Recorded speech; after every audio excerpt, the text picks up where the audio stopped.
नमस्कार मित्रों, आगामी 14 जनवरी 2025 को सूर्य देव राशि परिवर्तन करने वाले हैं और वो देवगुरु बृहस्पति की राशि धनु से निकलकर अपने पुत्र और आदर्श शत्रु शनि की राशि मकर में प्रवेश करेंगे। मकर राशि में प्रवेश के उपरांत मकर संक्रांति का पर्व मनाया जाता है। इसी दिन से सूर्य उत्तरायण हो जाते हैं और सभी प्रकार के शुभ कार्य जो है वो शुरू हो जाते हैं।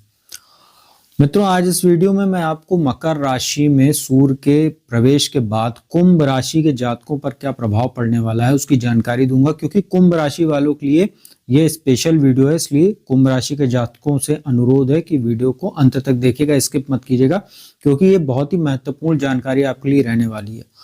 मित्रों, जो कुंभ राशि के जातक हैं, जैसा कि उनको ज्ञात है कि उनके ऊपर 7.5 का इस समय दूसरा चरण चल रहा है। शनि आपकी ही राशि में गोचर कर रहे हैं, लग्नस्थ हैं, शश नाम का महापुरुष राजयोग बना हुआ है।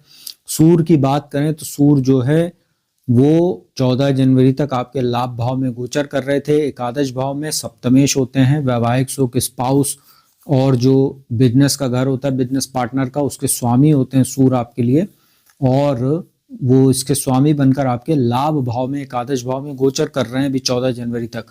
14 जनवरी को सुबेरे 9:04 पर उनका प्रवेश होगा मकर राशि में, और सूर्य जो है वो आपके द्वादश भाव में गोचर कर जाएंगे। अब द्वादश भाव जो होता है मित्रों, कोर्ट कचहरी का, वाद विवाद का, खर्च का, विदेश यात्राओं का, हमारी जो सैया सुख होता है, नींद वगैरह का विचार वहां से किया जाता है। सूर्य सप्तमेश होकर वहां जा रहे हैं, द्वादश भाव में बैठेंगे। तो यहाँ पर जो कुंभ राशि के जातक हैं उनको ये ध्यान रखना है कि जब सूर्य द्वादश में बैठेंगे तो उनकी सप्तम दृष्टि छठे भाव पर भी रहेगी। छठे भाव में 21 जनवरी तक मंगल भी विराजमान है नीच राशि में, और मंगल जो होते हैं वो आपके लिए दशम भाव के स्वामी और तीसरे भाव के स्वामी होते हैं, और छठे भाव में उनका गोचर चल रहा है। 21 जनवरी को वो पंचम भाव में चले जाएंगे, उल्टा चलते हुए मिथुन राशि में। मित्रों, जब सूर्य का प्रवेश होगा द्वादश भाव में तो वहां से जो संबंध बन रहा है मंगल का, और चूंकि सूर्य आपके लिए सप्तम भाव के स्वामी बनते हैं, वैवाहिक सुख के, और द्वादश भाव में सूर्य जब जा रहे हैं और मंगल से दृष्ट होंगे 21 जनवरी तक, सप्तम दृष्टि रहेगी, समसप्तक योग बनेगा, एक दूसरे को देखेंगे। और वहीं 21 जनवरी को जब मंगल आपके पंचम भाव में चले जाएंगे, शिक्षा संतान के घर में चले जाएंगे उल्टा चलते हुए, तो वहां से उनकी अष्टम दृष्टि द्वादश भाव पर पड़ेगी। अब ये और भी ज्यादा आपके लिए समस्यादायी हो सकती है, क्योंकि सूर्य यहाँ पर अभी 12 फरवरी तक गोचर करेंगे। 14 जनवरी से 12 फरवरी तक इनका यहाँ गोचर चलने वाला है। मित्रों, सूर्य जब यहाँ पर द्वादश भाव में गोचर करेंगे सप्तमेश होकर, तो आप इस चीज को अनुभव करेंगे कि कहीं ना कहीं आपके वैवाहिक जीवन में समस्या आएगी। छोटी छोटी बातें बड़े विवाद का रूप ले सकती हैं। शायद आप जो अपने लाइफ पार्टनर को अपनी बात समझा ना पाए, या उसकी बात आप ना समझ पाए, और इन्हीं सब बातों को लेकर कहीं ना कहीं वाद विवाद की स्थिति उत्पन्न होगी। साथ ही यहाँ पर जब सूर्य द्वादश में जाएंगे सप्तमेश होकर, तो कभी कभी बात और वाद विवाद इतना बढ़ जाएगा कि बात तलाक तक की भी आ सकती है। साथ ही जो लोग अविवाहित लोग हैं और कहीं पर उनके रिश्ते वगैरह की बात तय हो रही थी, तो 21 जनवरी के बाद से स्थितियां और भी ज्यादा खराब हो जाएंगी, क्योंकि 21 जनवरी से और 12 फरवरी तक मंगल की अष्टम दृष्टि पड़ने वाली है मिथुन राशि में रहते हुए। तो ये स्थितियां आपके लिए कोई बहुत अनुकूल नहीं बन रही हैं। यहाँ पर बिजनेस के स्वामी होते हैं सूर्य, सप्तमेश होते हैं और द्वादश में जा रहे हैं, तो आप देखेंगे कुंभ राशि के जातकों को कहीं ना कहीं बिजनेस में फ्लक्चुएशन भी देखने को मिलेगी। इस पूरे सूर्य के गोचर के दौरान आपको यही सलाह दी जाएगी कि हो सके तो बिजनेस में कोई बहुत ज्यादा बड़ा बदलाव करने की मत सोचिए, बहुत बड़ा रिस्क मत लीजिए, बहुत बड़े इन्वेस्टमेंट से बचिए, और कहीं ना कहीं ब्रांच वगैरह खोलने की सोच रहे हैं तो भी आप रुक जाइए 12 फरवरी तक, अगर बहुत आवश्यक ना हो।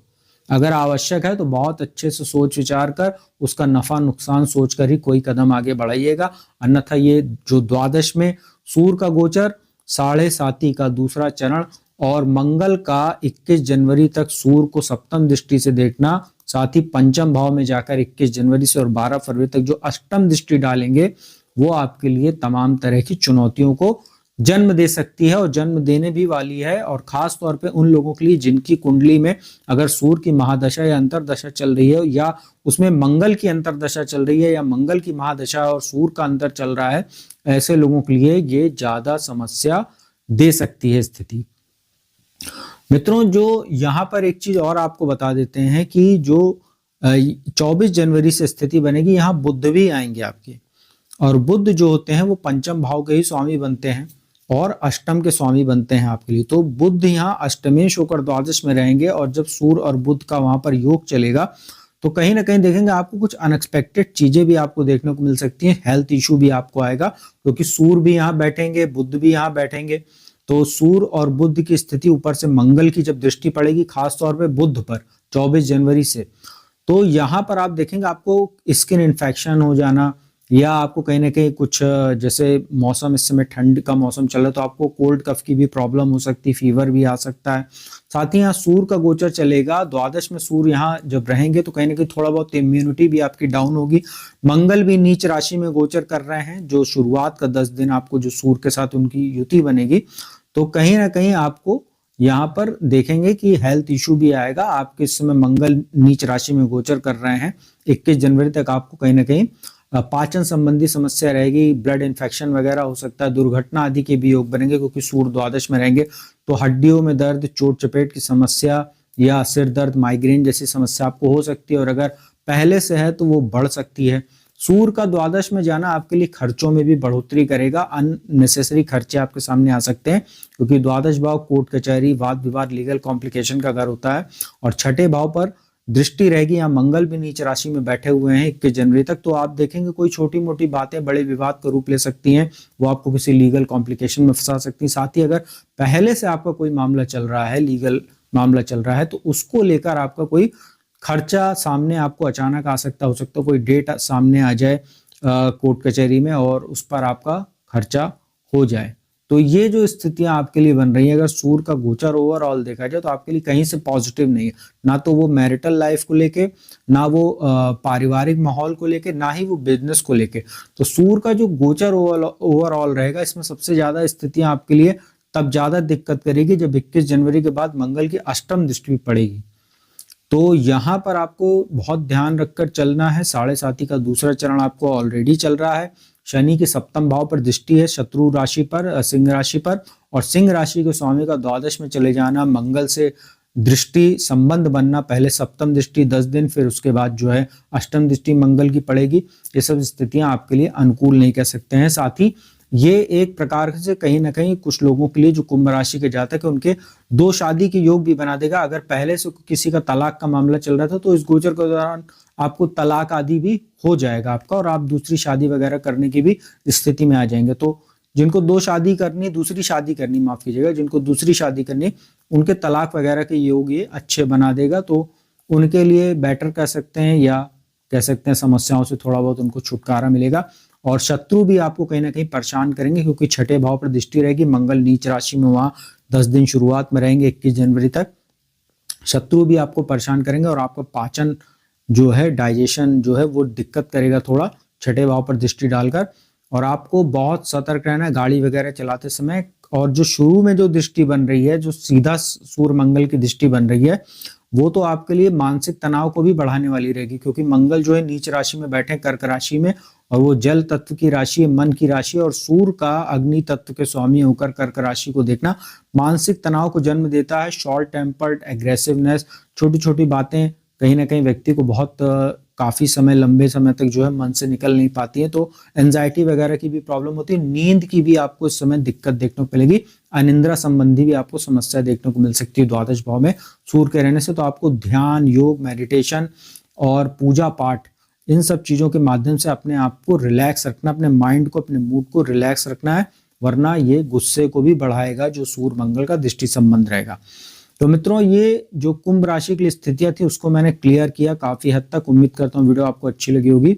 और उपाय आपको बता देते हैं। देखिए, यहाँ पर मंगल नीच के हैं और मंगल का ही यहाँ पर ज्यादातर खेल आपको देखने को मिलेगा, क्योंकि शुरू में पहले सीधा संबंध सूर्य के साथ बन रहा है, फिर 21 जनवरी के बाद से 12 फरवरी तक अष्टम दृष्टि सूर्य पर पड़ने वाली। तो आप हनुमान जी की पूजा उपासना कीजिए।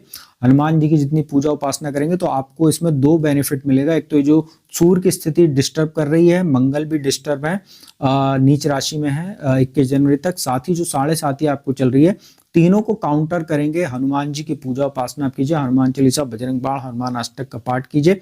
साथ ही हर मंगलवार और शनिवार को हनुमान जी के मंदिर जाकर पूजन दर्शन कीजिए, बेसन का लड्डू प्रसाद के रूप में अर्पित कीजिए उनको, और सूर्य को जल अर्पित कीजिए। आप प्रातःकाल स्नान आदि के उपरांत स्टील या तांबे के लोटे में जल भरकर उनको सूर्य को जल दीजिए, चुटकी भर हल्दी उसमें डाल दीजिए, और ओम घृणी सूर्याय नमः इस मंत्र का जाप करते हुए या ओम आदित्याय नमः, इन दोनों में से किसी एक मंत्र का जाप करते हुए आप सूर्य को अर्घ दीजिए। और सूर्य को अर्घ देने के बाद वहीं खड़े होकर 11 या 21 बार सूर्य गायत्री मंत्र ओम आदित्याय विद्महे दिवाकराय धीमहि तन्नो सूर्य प्रचोदयात्, इसका आप जाप भी कर सकते हैं, तो आपको फायदा होगा। और हर रविवार को अपनी क्षमता के अनुसार कुछ अनाज का भी दान कीजिए किसी जरूरतमंद को, खासतौर पे गेहूं और गुड़ को मिलाकर आप दान कीजिए, तो आपको इसमें भी काफी बेनिफिट और रिलैक्स देखने को मिलेगा।